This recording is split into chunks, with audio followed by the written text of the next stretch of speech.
kali ini saya akan menjelaskan mengenai materi tentang integrasi sosial. Sebelum itu, perkenalkan nama saya Angelina Grisa Priscilia, nomor absen 3 dari kelas 11C. Selamat menonton. Yang pertama, saya akan menjelaskan mengenai apa itu integrasi. Jadi, kata integrasi berasal dari bahasa Inggris, yaitu integration, yang artinya pembaruan hingga menjadi kesatuan yang bulat dan utuh. Jadi istilah tersebut mengandung arti masuk ke dalam, menyesuaikan, menyatu, atau melebur sehingga menjadi seperti satu.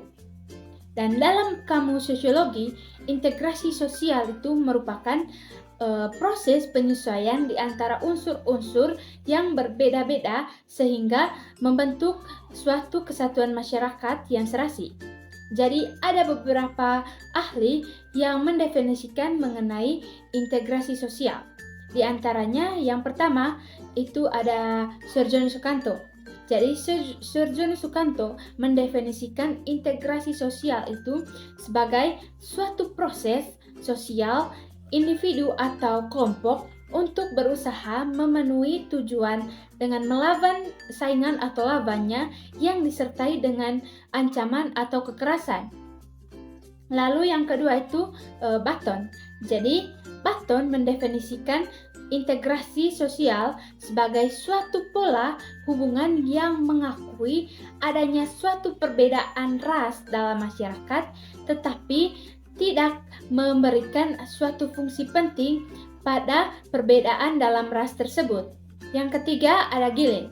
Jadi Gillen mendefinisikan integrasi sosial sebagai suatu bagian dari proses sosial yang terjadi karena suatu perbedaan fisik, emosional, budaya, dan perilaku. Lalu, faktor-faktor terbentuknya integrasi sosial itu ada dua, yaitu faktor pendorong dengan faktor penghambat. Yang pertama, saya akan menjelaskan mengenai faktor pendorong. Jadi, faktor pendorong juga terbagi menjadi dua, yaitu faktor internal dengan faktor eksternal. Dalam integrasi sosial dipengaruhi oleh faktor pendorong, baik itu yang berasal dari luar maupun dari dalam individu. Secara umum, faktor pendorong integrasi yang berasal dari dalam individu atau faktor internal, yaitu yang pertama, adanya semangat gotong royong. Indonesia dikenal dengan sifat kekeluarganya. Hal ini dibuktikan dengan adanya beberapa daerah di Indonesia masih berlaku gotong royong. Kegiatan gotong royong tersebut dilakukan secara sukarela dan tanpa mengharapkan imbalan apapun. Budaya gotong royong yang berkembang di masyarakat didasari oleh adanya rasa solidaritas dan tanggung jawab terhadap keberlangsungan hidup masyarakat di lingkungan sekitar. Lalu, yang kedua, adanya kesadaran diri sebagai makhluk sosial. Manusia merupakan makhluk sosial yang tidak dapat hidup sendiri dan tanpa bantuan dari orang lain. Sebagai makhluk sosial, manusia selalu melakukan interaksi dengan orang lain untuk mencukupi kebutuhannya. Oleh karena itu, dalam masyarakat diperlukan suatu lembaga untuk mengatur individu dalam mencukupi kebutuhan sehari-hari. Adapun lembaga tersebut misalnya berupa keluarga, koperasi, RT, lembaga pemerintahan, dan yang lain-lain. Lalu yang ketiga, adanya tuntutan kebutuhan. Jadi, setiap individu memiliki kebutuhan yang tidak terbatas. Dan untuk memenuhi kebutuhan-kebutuhan tersebut, individu harus melakukan kerjasama antara yang satu dengan yang lain. Dengan demikian, maka individu akan mendapatkan kebutuhan yang mereka inginkan dan juga dapat mendorong untuk terciptanya integrasi dan menghindari munculnya suatu konflik. Integrasi sosial dapat terjadi karena adanya faktor pendorong dari dalam maupun dari luar individu. Selain faktor pendorong, ada pula faktor penghambat. Faktor penghambat tersebut dapat teman-teman lihat di slide seperti yang pertama, masyarakat yang sifatnya heterogen. Yang kedua, wilayah Indonesia yang luas. Yang ketiga, adanya paham etnosentrisme. Yang keempat, lemahnya nilai-nilai budaya bangsa. akibat kuatnya pengaruh budaya asing yang tidak sesuai dengan kepribadian bangsa. Yang kelima, adanya ancaman dari luar, dan yang terakhir, adanya ketidakmerataan pembangunan. Integrasi sosial terjadi melalui beberapa proses atau tahapan yang harus dilalui. Proses tersebut terdiri dari akomodasi, kerjasama, koordinasi, dan asimilasi. Yang pertama, saya akan membahas mengenai akomodasi. Jadi, akomodasi merupakan salah satu proses dari integrasi sosial. Jadi, ada beberapa ahli yang mendefinisikan mengenai akomodasi. Yang pertama itu menurut Suarjono Sukanto. Jadi, menurut Suarjono Sukanto, akomodasi itu memiliki dua arti, yaitu menunjukkan suatu keadaan dan menunjukkan suatu proses.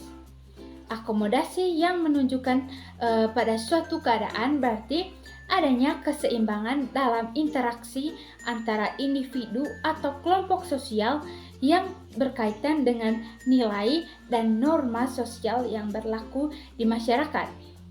Sementara, akomodasi yang menunjukkan suatu proses diartikan sebagai suatu usaha manusia untuk meredahkan pertentangan dalam mencapai kestabilan. Lalu, yang kedua, menurut Dwi Narwako dan Bagong Suyanto. Jadi, menurut mereka, akomodasi merupakan suatu proses ke arah tercapainya kesepakatan sementara yang dapat diterima oleh kedua belah pihak yang bersengketa. Yang ketiga, menurut Gilin. Jadi, Gilin mendefinisikan akomodasi itu sebagai suatu pengertian yang digunakan oleh para sosiolog untuk menggambarkan suatu proses dalam hubungan sosial. Akomodasi sering terjadi di masyarakat karena individu atau kelompok itu tidak mau melakukan kerjasama. Adanya akomodasi diharapkan dapat menyelesaikan pertentangan atau konflik tanpa menghancurkan pihak lawan.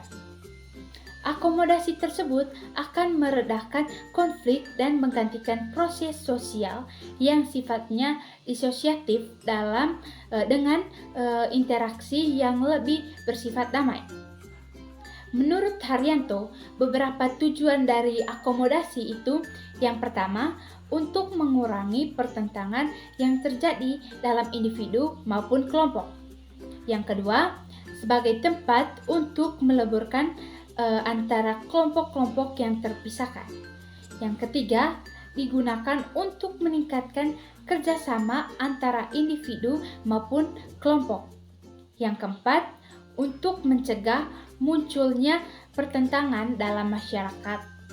Adanya akomodasi dalam masyarakat multikultural seperti masyarakat Indonesia dapat menciptakan masyarakat-masyarakat yang hidup secara damai tanpa menimbulkan perpecahan. Selain itu, masyarakat juga dapat bekerja sama dengan kelompok-kelompok sosial lainnya. Hal ini dikarenakan di antara kelompok sosial yang berbeda dapat saling menyesuaikan diri antara yang satu dengan yang lainnya. Dengan demikian akan mendorong lahirnya integrasi dalam masyarakat. Yang kedua, kerjasama. Jadi, selain melakukan akomodasi, proses integrasi sosial juga dapat dilakukan dalam bentuk kerjasama. Istilah kerjasama tentunya sudah tidak asing lagi. Jadi dalam kamus sosiologi, kerjasama merupakan bentuk integrasi yang terjalin antara individu atau kelompok yang berusaha untuk mencapai tujuan bersama. Kerjasama berawal dari kesamaan orientasi dan kesadaran dari setiap anggota masyarakat. Menurut Charles Coley, dikutip dari Sukanto, kerjasama itu muncul apabila seseorang menyadari bahwa mereka memiliki kepentingan yang sama. Selain itu, pada saat yang bersamaan, mereka memiliki pengetahuan dan pengendalian terhadap diri sendiri untuk memenuhi kepentingan-kepentingan tersebut. Bentuk-bentuk kerjasama dapat dijumpai dalam kelompok dan masyarakat seperti misalnya itu kerukunan, gotong royong, tolong-menolong, dan lain sebagainya. Kerjasama yang terjalin antara kelompok sosial dalam masyarakat multikultural memiliki pengaruh yang besar dalam integrasi sosial. Hal ini dikarenakan dalam kelompok sosial yang berbeda saling menyesuaikan diri, melengkapi, membutuhkan, dan tidak memaksakan kehendak yang dapat memicu untuk timbulnya suatu konflik dalam masyarakat. Kelompok sosial yang berbeda tersebut melakukan kerjasama untuk mencapai tujuan yang ingin dicapai bersama. Yang ketiga ada koordinasi. Jadi dalam masyarakat majemuk sering terjadi kerjasama antara individu maupun kelompok sosial. Kerjasama yang dapat dilakukan oleh masyarakat majemuk tersebut harus dikoordinasi agar lebih terarah dan dapat mencapai tujuan bersama. Menurut Kamus Sosiologi, koordinasi merupakan pengaturan secara sentral untuk mencapai integrasi dengan mempersatukan individu maupun kelompok agar tercapai keseimbangan dan keselarasan dalam hubungan di masyarakat. Dalam organisasi masyarakat, koordinasi merupakan faktor yang dominan. Tanpa adanya koordinasi, suatu organisasi tidak dapat berjalan dengan baik. Hal ini dikarenakan dalam kelompok terdiri atas orang-orang yang sifatnya berbeda-beda. Proses koordinasi mencakup berbagai aspek kemasyarakatan, seperti aspek ekonomi, politik, sosial budaya, pendidikan, dan lain sebagainya. Lalu yang terakhir itu ada asimilasi. Jadi asimilasi merupakan suatu proses sosial yang ditandai dengan adanya usaha-usaha dalam mengurangi perbedaan-perbedaan yang terdapat antara individu maupun kelompok untuk mencapai tujuan bersama. Proses asimilasi tidak akan terjadi apabila antar individu atau kelompok tidak tumbuh sikap toleransi dan saling berempati. Menurut Narwako, proses-proses asimilasi akan tumbuh apabila yang pertama adanya perbedaan kebudayaan antara kelompok manusia yang berada pada waktu dan tempat yang sama. Yang kedua, adanya pergaulan secara intensif dalam jangka waktu yang lama. Yang ketiga, adanya penyesuaian kebudayaan di antara kelompok-kelompok tersebut. Sementara itu, menurut Suekanto, ada beberapa faktor yang dapat mempermudah terjadinya asimilasi di masyarakat. Misalnya, toleransi, adanya kesempatan yang seimbang di bidang ekonomi, sikap menghargai orang asing dan kebudayaannya, lalu sikap terbuka dari golongan yang berkuasa dalam masyarakat, dan adanya persamaan dalam unsur-unsur kebudayaan, lalu adanya perkawinan campur atau amalgamasi. Dan yang terakhir itu adanya musuh bersama dari luar.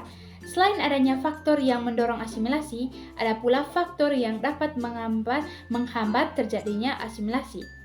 Jadi faktor-faktor penghambat asimilasi itu yang pertama kurangnya pengetahuan mengenai kebudayaan kelompok lain dalam masyarakat. Yang kedua, terisolasinya kebudayaan oleh kelompok sosial. Yang ketiga, adanya rasa takut terhadap kebudayaan lain. Yang keempat, perasaan in-group yang kuat. Yang kelima, adanya diskriminasi antar kelompok yang berkuasa dengan kelompok yang minoritas. Lalu, yang terakhir, adanya perbedaan kepentingan yang dapat menimbulkan pertentangan antar kelompok. Asimilasi sebagai proses sosial yang ditandai oleh semakin berkurangnya perbedaan antar individu dan antar kelompok. Melalui asimilasi, kelompok sosial yang berbeda dalam masyarakat saling berinteraksi secara intens dan dalam waktu yang cukup panjang. Hal ini yang menyebabkan kelompok sosial tersebut berubah dan saling menyesuaikan diri. Dengan demikian, integrasi dalam masyarakat itu akan tercipta. Dapat dilihat dari slide, ada 3 bentuk integrasi sosial, yaitu integrasi normatif, fungsional, dan koersif. Pertama, saya akan menjelaskan mengenai integrasi normatif. Jadi, integrasi normatif merupakan bentuk-bentuk integrasi sosial yang ada di masyarakat. Integrasi normatif dapat terjadi akibat adanya norma-norma yang berlaku. Dalam hal ini, norma merupakan pedoman untuk melakukan hubungan sosial dalam masyarakat yang berisi perintah, larangan, dan anjuran agar seseorang dapat bertingkah laku dengan baik. Dengan adanya interak norma yang ada di masyarakat tersebut dapat mempersatukan masyarakat dan menciptakan kehidupan yang harmonis. Seperti di Indonesia, bangsa Indonesia terdiri atas beberapa pulau dengan beragam suku, budaya, adat istiadat, dan lain sebagainya. Setiap daerah di Indonesia memiliki norma yang mengikat dan mengatur masyarakat. Adanya peraturan yang mengikat setiap daerah dapat disatukan dengan wadah Bhinneka Tunggal Ika. Yang kedua, ada integrasi fungsional. Integrasi fungsional terbentuk karena adanya fungsi-fungsi dalam masyarakat. Dalam integrasi fungsional dapat terbentuk dengan mengedepankan fungsi dari masing-masing pihak yang ada dalam suatu masyarakat. Sebagai contohnya, di Indonesia terdiri atas beberapa suku. Kemudian mengintegrasikan dirinya dengan melihat fungsi dari masing-masing suku yang ada. Misalnya, suku Bugis yang pandai melaut difungsikan sebagai pelaut yang menyediakan hasil-hasil laut. Selain itu, ada suku Minang yang pandai berdagang, maka mereka difungsikan sebagai pedagang yang menjual hasil-hasil laut. Dengan demikian akan tercipta integrasi dalam masyarakat. Dan yang terakhir ada integrasi koersif. Integrasi koersif terbentuk karena adanya kekuasaan dari para penguasa. Dalam hal ini, penguasa menerapkan cara-cara koersif atau kekerasan. Sebagai contoh, polisi yang memberikan gas air mata pada demonstran untuk menghentikan demonstrasi yang dilakukan oleh para demonstran tersebut.